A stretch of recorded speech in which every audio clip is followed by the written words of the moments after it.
తానే తన స్వహస్తాలతో ఈ రొట్టెను పట్టుకొని ఆశీర్వదించాడు. ఈ రొట్టె ఒక కిచెన్లో తయారు చేసిన రొట్టెగా మీరు భావించకండి.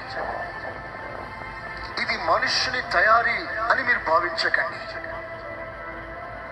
ఇది మనుషుల వల్ల కలిగిన రొట్టె అయినా సాక్షాత్తు మన ప్రభువైన యేసుక్రీస్తు ఆ రొట్టె మీద చేయి వేసి దానిని ఆశీర్వదిస్తున్నాడు. చప్పట్లు కొట్టండి గట్టిగా, హల్లెలూయా.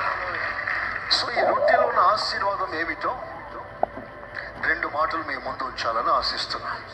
యోహాను సువార్త 6వ అధ్యాయం 54వ వాక్యం. అంత్య దినమున నేను వానిని లేపుదును. ఆ మాటలో ఉన్న ప్రత్యేకత మీరు చూడాల్సిందిగా మనవి చేస్తున్నాను. అక్కడ స్పెషల్ మాట ఒకటి రాస్తుంటది.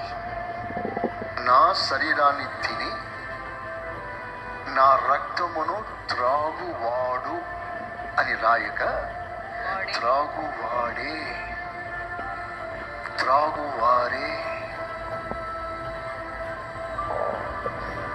దేవుడు వారిని ప్రత్యేకిస్తున్నాడు.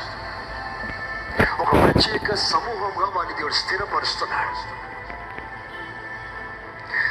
బల్లలో పాలు పొందు వారే నిత్య జీవం గలవారు. బలలో పాలు పొందని వారు నిత్య జీవం లేదు.